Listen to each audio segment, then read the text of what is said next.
Imaginez, c'était l'été de 1945, mais pas comme nous le célébrerions aujourd'hui. Ici, Hitler avait accompli ce que personne n'aurait osé imaginer. Les Alliés avaient déjà capitulé, éteignant les espoirs de liberté. Comme une tempête avant un cyclone, un calme particulier régnait sur toute l'Europe. Pour ceux qui l'ont vécu, il semblait que le monde avait été renversé. Là où les bâtiments se tenaient autrefois comme des symboles de liberté, la croix gammée et l'aigle nazi étaient maintenant imposés de force. Une guerre qui ne reviendrait jamais gouvernait plusieurs pays à travers le continent mais avait laissé derrière elle un silence particulier, inconfortable, qui s'installait comme des débris. Berlin était le point de départ, vers Londres, vers Paris, vers Rome. Ces gens trouvaient facile de s'adapter au nouveau cours des choses. Néanmoins, d'autres baissèrent la tête et pleuraient la défaite du mouvement de résistance. Les familles se préparaient pour un avenir incertain contre une Europe étrange, inconnue. Tout le reste a aussi changé. L'Allemagne avait maintenant beaucoup à dire sur sa conception d'un nouvel ordre qui garantirait la paix et profiterait de l'unité des pays et de leurs richesses, mais seulement en retour de quelque chose. Les Européens ordinaires ne pouvaient pas se réjouir ni parader en triomphe. Ils devaient accepter leur nouvelle situation. Nous restons donc avec une question. À quoi aurait ressemblé l'Europe sans la poigne de fer de certains pays? Était-ce la peur et le pouvoir qui l'ont finalement brisée? Explorons cette histoire alternative en profondeur, en imaginant comment cette réalité contemporaine aurait pu être façonnée de manière complètement différente. Il est difficile d'ignorer comment le monde est resté un témoin silencieux de l'invasion d'Hitler en Europe et de l'établissement du Troisième Reich comme le nouvel ordre. En quelques semaines après la victoire, les dirigeants nazis modifièrent rapidement les règles et la gouvernance des territoires occupés par l'Allemagne en vandalisant les idéaux politiques de démocratie qu'ils avaient conquis et pillés. Les parlements et cabinets furent écartés et remplacés par des loyaux partisans nazis prenant leurs ordres de Berlin. La capitale visait une Europe libre, mais la première étape était l'unification libre des territoires allemands. Maintenant, l'Allemagne s'était étendue et avait créé des frontières bien plus larges. Les territoires comprenaient de grandes zones en France, des portions de la Pologne et les Pays-Bas, Belgique, les Pays-Bas et le Luxembourg. Ces lieux ne sont plus des États indépendants. Ils font désormais partie de la Grande Allemagne. Les panneaux allemands n'ont aucun doute sur le paysage, indiquant que les autres perdront leur spécificité chaque jour qui passe. Les territoires britanniques à Londres ont été joints, redéployés et résolus à être utilisés pour la propagande nazie lorsque nécessaire. Les Britanniques étaient autrefois un peuple puissant, fier et estimé, et pouvaient maintenant recevoir des ordres des nazis stationnés à Westminster. Les gens n'étaient pas ébranlés par les cloches de la célèbre tour de l'horloge, Big Ben, témoin de la liberté de leur pays. Au contraire, ces cloches servaient maintenant aux forces allemandes pour suivre le nombre d'heures entre les shifts. Un remaniement majeur a également été entrepris par les dirigeants nazis à travers le continent. Le politicien allemand Adolf Hitler commença avec une idéologie et des actions violentes. Il réprima l'opposition en forçant toutes les activités politiques hors du parti nazi à fermer. Les protestations politiques sont éteintes en raison du fait que les gens vivent dans la peur de la prison. Ainsi, l'Allemagne est devenue le joyau du centre de l'Europe, son noyau, et tout adversaire potentiel a été rapidement réduit au silence. À Paris, les choses étaient plus ou moins similaires. La France était considérée comme un trophée en raison de leur victoire. Les chefs de la résistance française devaient se retirer dans la clandestinité et il y avait plus de cas d'arrestation. Durant le temps des nazis au commandement, Paris n'était plus appelée la ville lumière. Elle était devenue le contraire, un rappel sombre et brutal de ce qui arrive à ceux qui résistent. Cette nouvelle Europe s'intégrait à l'ordre nazi, basé sur l'idée de règles de fer. Tous se soumettaient à la volonté de Hitler en termes de gouvernance et de contrôle. La vision d'Hitler d'un empire européen était une Europe unifiée, gouvernée par les Allemands, avec les frontières de pays comme la France, la Pologne et le Danemark disparaissant. Les ambitions de Berlin de redessiner les frontières européennes ont commencé à se matérialiser, car Hitler croyait qu'un empire européen n'était pas un continent composé de nations et de cultures entremêlées, car la cohabitation était hors de question. Cette nouvelle Europe était un État-nation arien, où seule une race de personnes définie par Hitler se trouvait. De beaux endroits locaux comme Prague, Amsterdam et Vienne, connus pour leurs différentes langues et cultures, sont devenus des villes germanophones. Les gens voyaient la langue allemande partout jusqu'à ce que la ressemblance de la population non germanophone disparaisse. Les écoles poussaient la littérature de propagande nazie sur les enfants, leur enseignant que les Tchèques, les Néerlandais et les Hongrois étaient des Allemands et faisaient partie d'une Allemagne plus grande. Hitler a instigé des transferts de population en Europe de l'Est dans le cadre de ce concept. Des sites de germanisation ont été établis où les nazis ont été ordonnés de déplacer des personnes possédant des qualités appropriées, catégorisées comme ariens. Les personnes qui n'étaient pas ariennes étaient rassemblées, fouettées et même tuées. Les zones rurales étaient également infectées. Les territoires qui appartenaient auparavant à des fermes polonaises et ukrainiennes ont été confisqués et occupés par des familles allemandes qui ont été instruites de travailler sur la terre pour étendre l'empire en constante augmentation d'Hitler. Les anciens agriculteurs polonais ou ukrainiens étaient réduits à des ouvriers sur la terre même qu'ils cultivaient, la tête baissée dans la saleté en soumission aux nouveaux agriculteurs allemands feignant d'être des surveillants. L'iconographie nazie et les bâtiments de style allemand se sont répandus dans les zones urbaines, de la tour Eiffel au château danois. Ces structures étaient utilisées pour alimenter les forces nazies, et les villes étaient systématiquement organisées, avec les intellectuels et la culture de l'Allemagne comme centre principal. L'Europe, ne résultant pas de l'unité nationale, a été recréée au sein de l'Empire allemand massif et étroitement contrôlé, comme Hitler le souhaitait. Dans cette nouvelle ère, au lieu d'un mercenaire, l'économie est devenue un outil de soumission au régime nazi. Avec une détermination implacable, la vision d'Hitler d'un continent autosuffisant a été mise en œuvre, et l'Europe est devenue une structure organisée avec l'Allemagne en son centre. Toute l'économie, y compris toutes les entreprises et tous les secteurs, a été monopolisée par le régime nazi dans le seul but de mener la guerre et l'expansionnisme. À ce stade, seules les entreprises approuvées par les nazis pouvaient fonctionner. Les entreprises familiales, les producteurs locaux et les fermes indépendantes, qui constituaient autrefois la base de l'économie européenne, devaient obtenir l'approbation de l'État, sinon elles étaient nationalisées. Les usines ont reçu l'ordre de transformer leurs produits en ceux qui servaient uniquement les objectifs du Reich. Ils unilatéralisent toutes les industries développées de Paris à Prague vers l'économie allemande. Les activités quotidiennes des civils sont devenues très différentes. La plupart des denrées alimentaires sont devenues rares, les produits étant principalement redirigés vers l'Allemagne ou d'autres projets approuvés par les nazis. Les agriculteurs qui récoltaient des denrées alimentaires pour leurs communautés respectives travaillaient désormais comme des ouvriers liés, les cultures étant cultivées uniquement pour ceux qui étaient jugés aptes en tant qu'ariens. Les rations étaient réduites ou totalement éliminées pour ceux qui désapprouvaient l'agenda racial maléfique d'Hitler.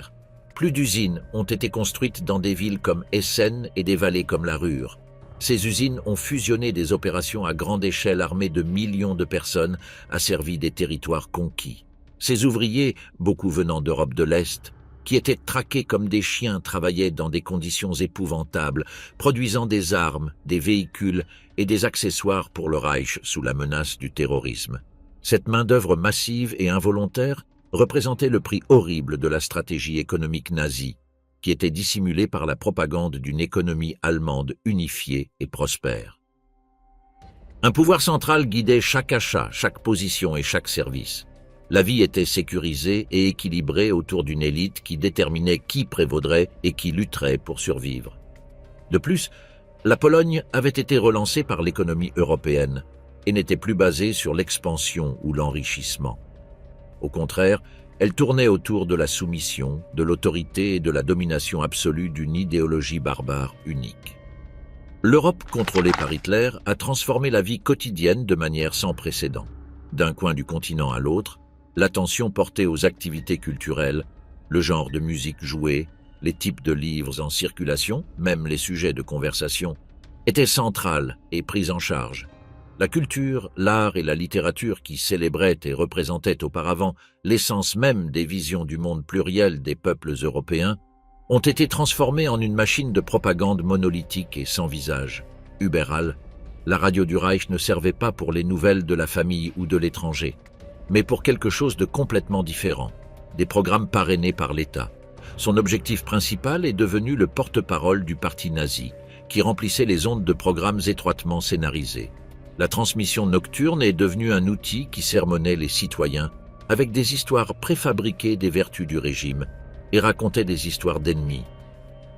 Les familles ne se connectaient pas pour des nouvelles ou des informations, mais plutôt pour des actifs nazis pour montrer jusqu'où les victoires avaient été obtenues, dépeignant la démocratie comme un facteur perturbant pour le bien-être des gens. Commémorer quoi que ce soit d'insensible envers le régime n'était pas autorisé. Pour établir la domination sur le reste du monde, la littérature a été détruite. Livres, poésie, romans et philosophie qui ne se conformaient pas aux idéaux nazis ont été retirés des étagères. Au lieu de cela, les bibliothèques et les étagères contenaient des livres approuvés par l'État destinés aux personnes qui chérissaient la suprématie du Reich et la condamnation de la liberté et de l'égalité. Les classiques de la littérature écrits par des auteurs interdits ont disparu, et à la place, des éditions modifiées qui dépeignaient l'image d'une culture allemande pure ont commencé à prospérer. Les écrivains, musiciens et artistes qui n'écoutaient pas étaient opprimés. Beaucoup d'entre eux sont allés en exil et leurs voix ont disparu. L'art n'était pas différent. Les peintures et sculptures idéalisaient la broche aryenne et la barbarie, et l'art abstrait qui incorporait autrefois des éléments hétérogènes dans la composition plus générale n'était pas autorisé. Toutes les expositions des musées aux lieux publics devaient uniquement présenter des œuvres représentant le rêve d'une société aryenne. Les manifestations physiques de sa haine abstraite n'avaient pas de place dans le réalisme créé par les Allemands. Cette réglementation a été mise en œuvre non seulement dans les arts visuels, mais aussi dans l'industrie musicale. Oubliez le jazz, le swing et tout autre genre que les nazis jugeaient contre l'Empire.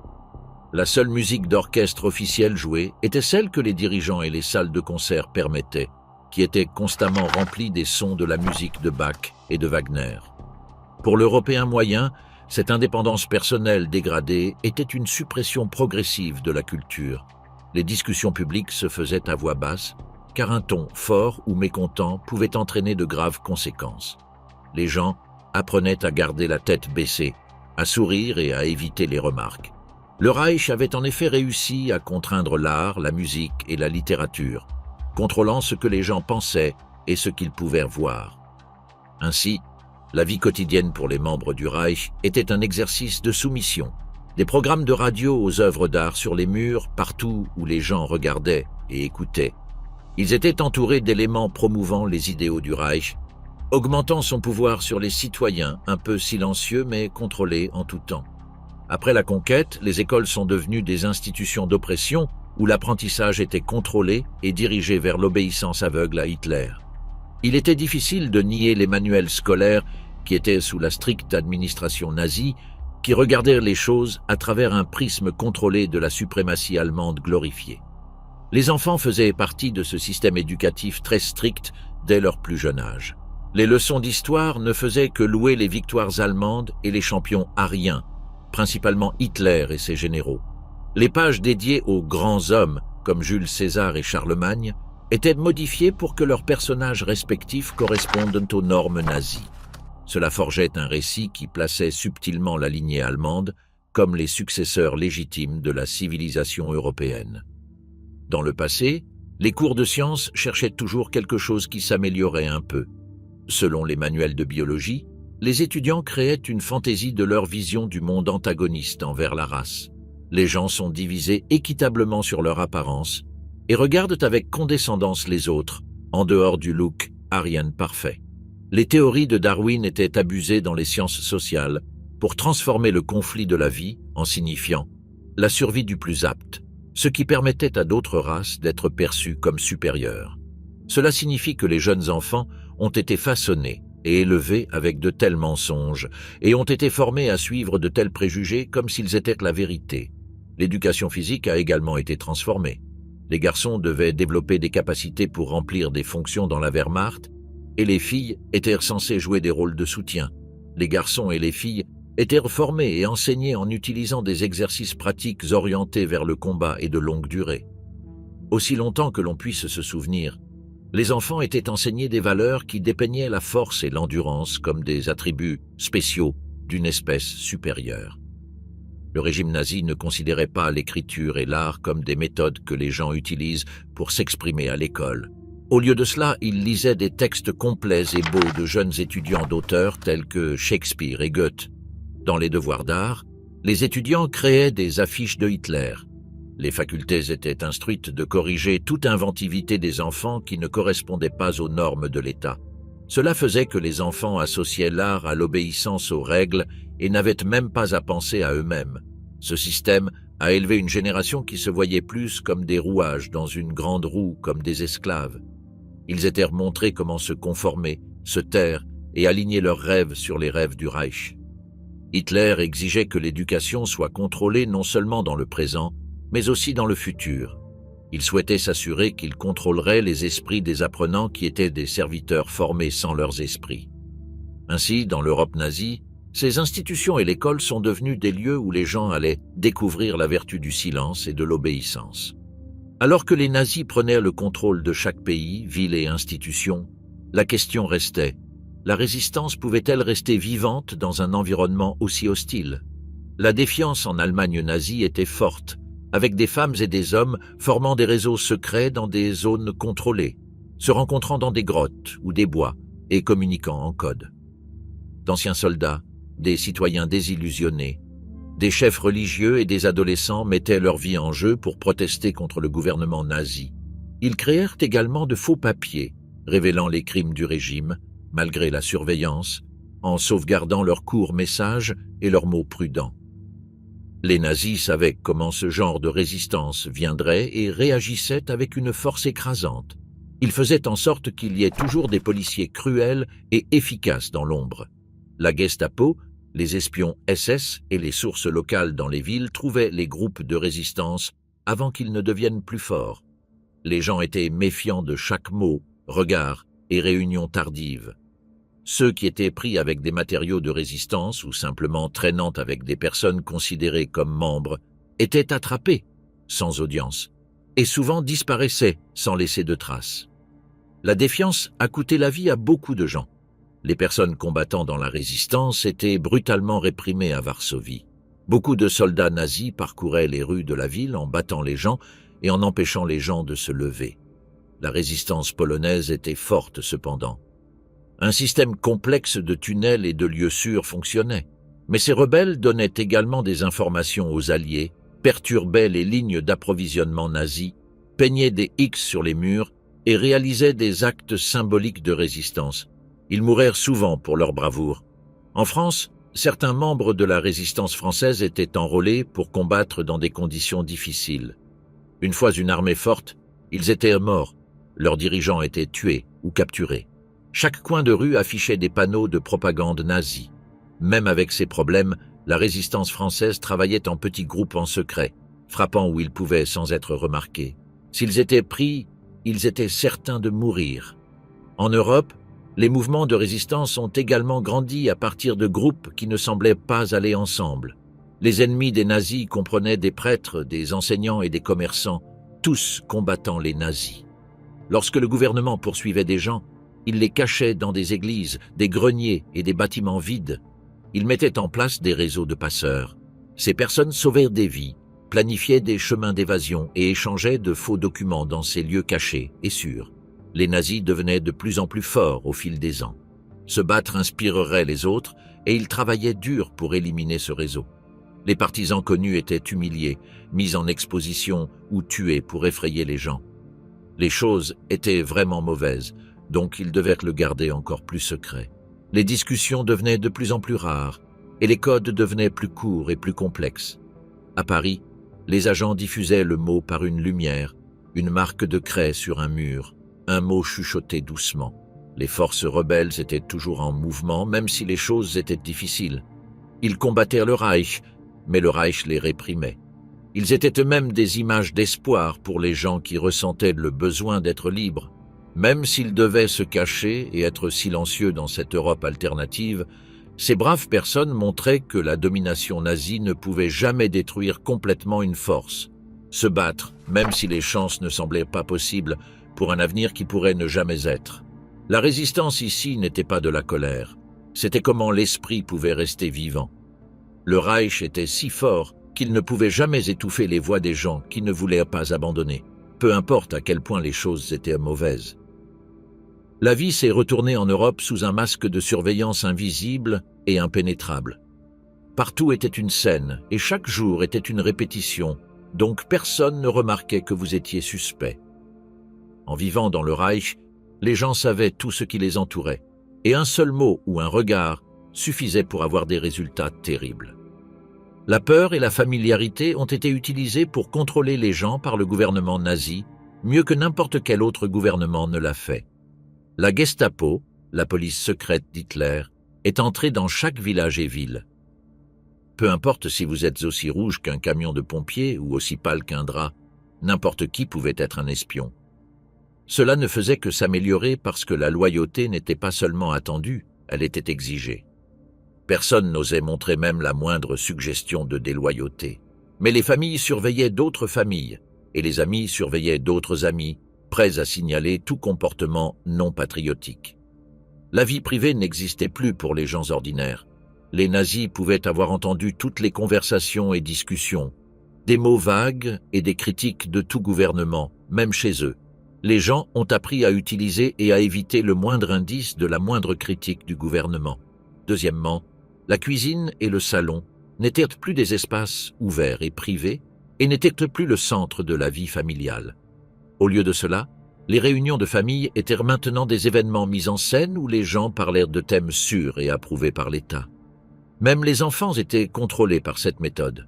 Les groupes de jeunesse nazis les endoctrinaient avec la leçon d'informer les autorités s'ils voyaient quelque chose d'étrange chez eux et de placer la loyauté au Reich au-dessus des relations familiales. Les étudiants étaient invités à penser à tout membre de la famille qui parlait contre le Reich dans le cadre des exercices de loyauté. Les parents avaient tellement peur de leurs enfants qu'ils devaient dire quelque chose et se faire arrêter, interroger ou pire. Au fil des ans, la SS et la Gestapo ont trouvé des moyens plus créatifs de garder les gens sous contrôle. On leur disait, encore et encore, « Les Allemands loyaux n'ont rien à craindre », donc les gens avec n'importe quelle question devenaient paranoïaques. Les officiers SS n'entraient parfois pas dans les maisons avec un avertissement, mais entraient et cherchaient des livres illégaux, des disques de musique étrangère ou tout autre objet potentiellement dangereux. Ces visites étaient appelées « contrôles ». Pendant ces contrôles nerveux, les familles retenaient leur souffle, attendant que leur loyauté ne soit pas remise en question ou qu'une possession innocente ne soit pas vue comme un signe de mécontentement. Pourtant, ils étaient trop rigides, même dans les lieux publics. Mais les parcs, les cafés et les marchés étaient des endroits tendus. Les gens parlaient doucement, et personne ne regardait les autres dans les yeux. Les bâtiments et les rues étaient couverts de panneaux indiquant « Le Führer vous regarde ». Cela devait rappeler aux gens que n'importe qui, n'importe où, à tout moment pouvait entendre. Ils ne parlaient qu'en termes codés et regardaient par-dessus leurs épaules et les quelques personnes qui étaient assez courageuses pour se réunir en petits groupes. Leurs discussions étaient courtes et soigneusement choisies. Cette surveillance constante a fait tomber la société. Dans un monde où tout le monde est suspect, les gens ont perdu la confiance, la loyauté et l'amitié qui faisaient autrefois partie de la société européenne. Cela a mis fin à la transformation de l'Europe en une société avec une armure. Sous ce genre de totalitarisme, les gens ont appris à surveiller ce qu'ils faisaient et ce qu'ils pensaient, se limitant juste assez pour rester hors des yeux d'un gouvernement qui pouvait tout voir. Dans ce monde sombre alternatif, même les parties les plus normales de la vie ont été abandonnées dans un continent gouverné par la peur, uni par une seule raison. Hitler voulait que l'Europe devienne une terre pure. Alors il a éliminé les diverses cultures et identités pour lesquelles chaque pays était connu. Il a fait cela en forçant tout le monde à croire aux idées nazies. Chaque partie des terres conquises a été affectée par les politiques d'Hitler de pureté culturelle. En bref, il a changé l'histoire de l'Europe pour qu'elle soit représentative d'une seule identité uniforme, germanique, aryenne et en accord avec les nazis.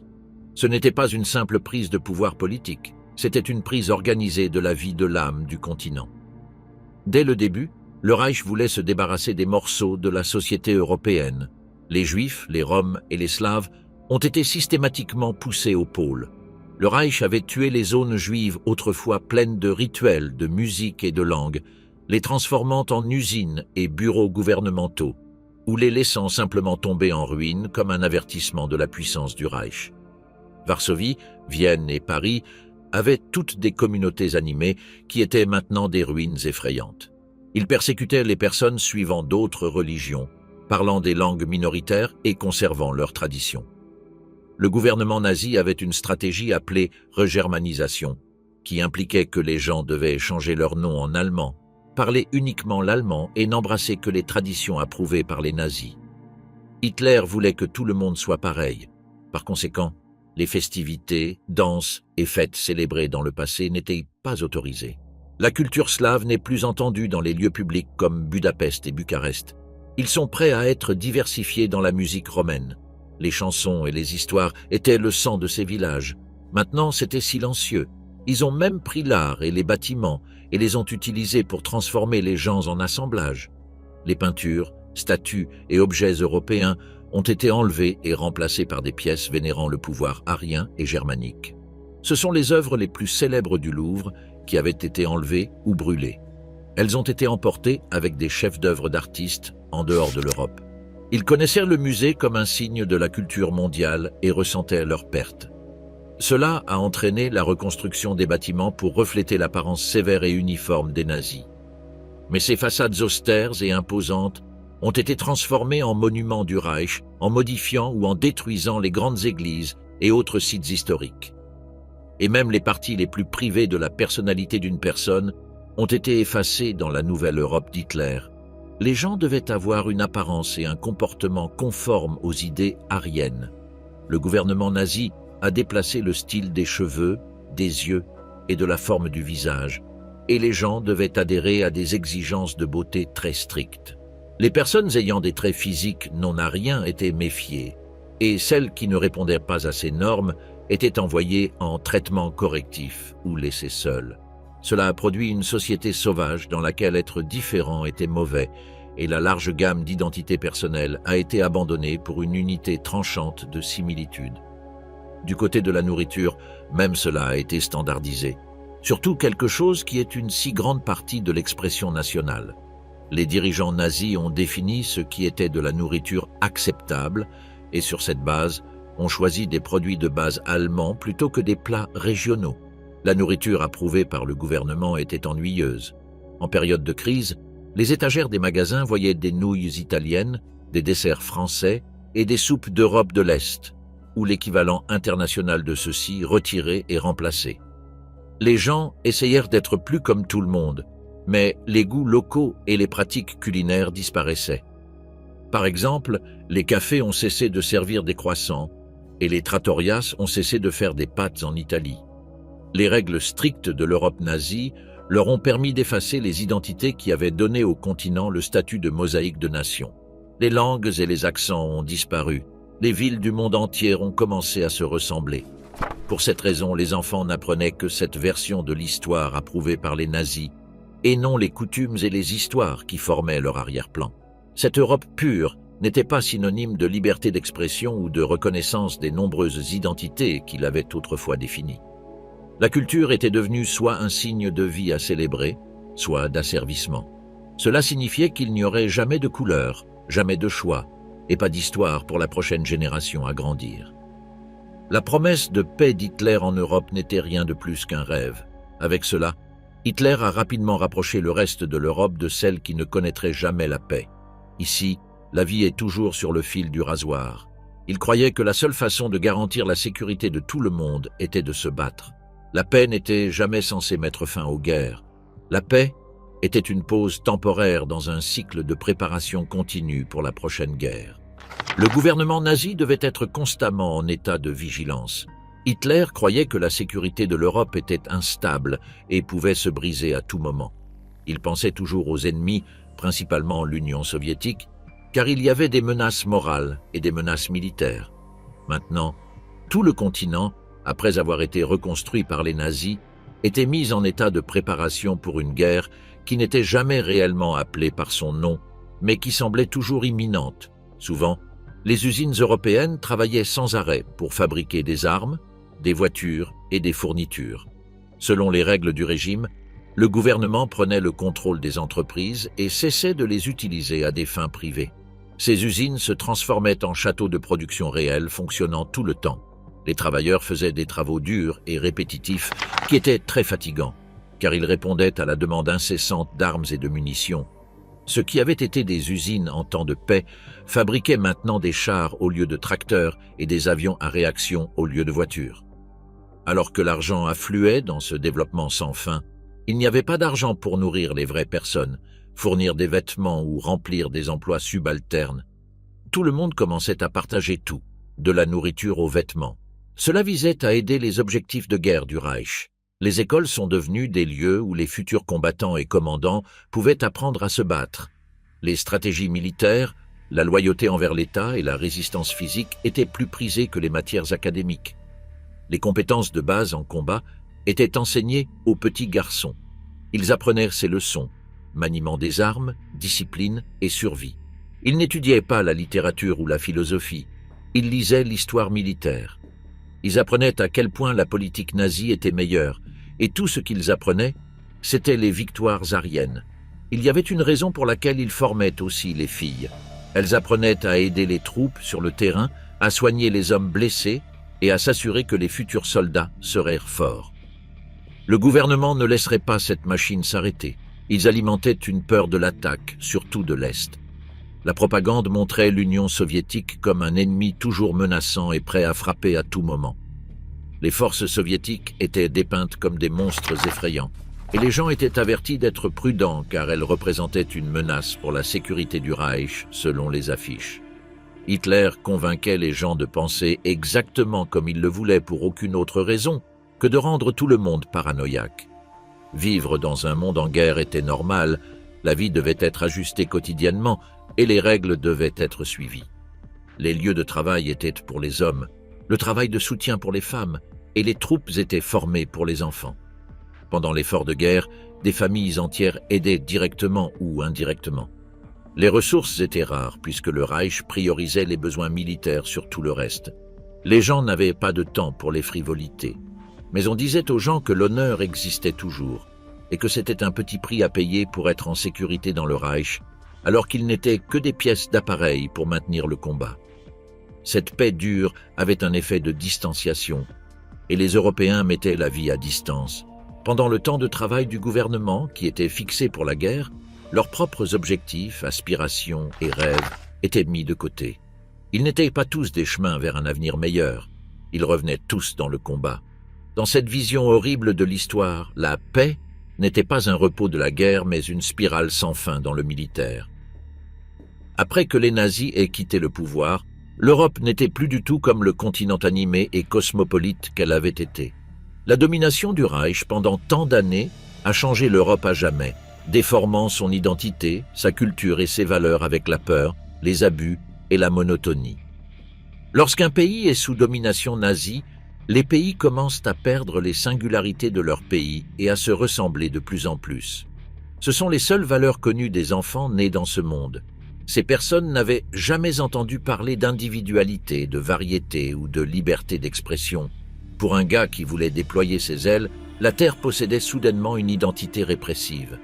Il fut un temps où la liberté, une variété de choix et la possibilité de s'exprimer sans crainte de représailles existaient. Ceux qui étaient autrefois écrivains et artistes, des gens qui repoussaient les limites, ont été remplacés par des gens qui faisaient ce que le gouvernement jugeait acceptable. C'était la philosophie selon laquelle les enfants et les adolescents de cette époque étaient élevés et ne connaissaient rien d'autre, seulement ce qu'on leur disait. Tout avait été changé pour ajouter à une vision du monde, la culture, l'éducation et même les éléments les plus triviaux de la vie quotidienne. Ainsi, les enfants apprenaient la version de l'histoire du Reich et croyaient que les autres sociétés étaient mauvaises ou dangereuses. Autrefois, les arts étaient un moyen de célébrer la diversité de l'Europe, mais les arts ont été transformés en propagande pour soutenir les idées du régime. Personne ne savait à quoi ressemblaient les chansons traditionnelles, quel goût avait la nourriture régionale ou ce que c'était de voir les choses de leur point de vue. Au lieu de cela, ils devaient vivre dans une société terne, autorisés par le gouvernement, où ils cessaient d'être créatifs et voyaient leur histoire effacée. Les terres et les esprits de l'Europe portaient les cicatrices d'avoir été laissés pendant des années par une présence militaire constante. Les villes avaient été construites pour maintenir les gens en vie, pas pour les rendre riches, et la terre s'était transformée en forteresse. Les industries drastiques ne travaillaient que sur la guerre avec l'épuisement des ressources et la possibilité d'obtenir une meilleure économie. Partout en Europe, les villes étaient transformées en bunkers et en tours de guet. Beaucoup d'hommes et de femmes ont été élevés dans une société militaire où le service militaire était tout ce qu'ils étaient formés à faire. Leur vie était remplie de tâches sans espoir, désir ou croissance personnelle. C'était tout ce que les gens attendaient, être surveillés, soupçonnés et effrayés de leur temps le plus privé. Ils se censuraient, se méfiaient des autres et craignaient de sortir de ce que le gouvernement disait être acceptable. Traiter avec un esprit tellement effrayé affecte la vie des gens. Ils craignaient ce qui se passerait s'ils parlaient, alors ils apprenaient à cacher ce qu'ils ressentaient. Au fil du temps, la méfiance est devenue la norme et les amis, collègues et même la famille ont perdu le contact les uns avec les autres. Ils ont détruit les choses qui maintiennent la société en marche, comme la confiance, la gentillesse et les connexions. Les gens vivent maintenant dans la peur et la solitude. Ce continent autrefois grouillant de villes peuplées et liées semblait maintenant froid et distant et ses habitants n'étaient plus connectés. L'Europe s'est perdue. Son cœur, son âme et sa raison d'être étaient partis. Sous la règle sévère, les espoirs et les objectifs de nombreuses générations ont été suspendus. Autrefois, les nations contribuaient à une histoire partagée, aux identités et aux réalisations des nations et du monde. Les nations étaient laissées sans place, identité ou réalisation. Le succès d'Hitler a été obtenu au prix de vie pour les habitants de cette Europe plus sombre. Ils n'avaient ni richesse ni paix. Les gens ont perdu leur identité et leurs opinions ont été réduites au silence. Cependant, nous avons tendance à négliger ce que signifie la liberté d'expression et nos droits à la liberté d'expression, à la créativité et à la vie sans crainte d'être cloués. Cela nous offre un aperçu de ce qui comptait pendant ces années de guerre. Le présent est plus que ce que l'histoire crée. Il définit l'avenir, les idéaux qui suivront et le monde que nous laisserons derrière nous. Le courage de se lever et de se battre pour la liberté a gardé l'Europe riche en art, culture et unicité, tout en la gardant un endroit. Cela nous fait réaliser que notre liberté est facilement enlevée et qu'une meilleure Europe a été créée par un cadeau qui devait être gagné, pas accordé, car c'est un cadeau. Une route qui a gagné sur un avenir plus sombre qui est heureusement resté une ombre. Ainsi, pour un dernier voyage à travers un nouveau passé, nous partons avec une idée forte de ce qui aurait pu être et de ce qui était en jeu.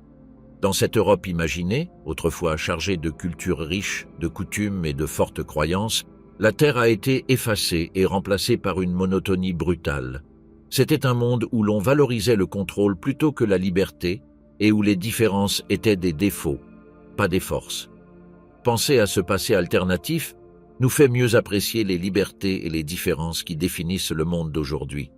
Grâce au courage de ceux qui ont combattu pour protéger ces idéaux, nous nous souvenons combien la liberté coûte cher et combien les gens ont travaillé dur pour l'obtenir.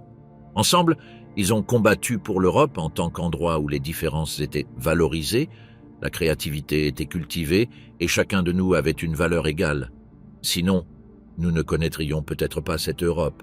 L'impact que nous laisserons pour demain dépendra de ce que nous abandonnons maintenant.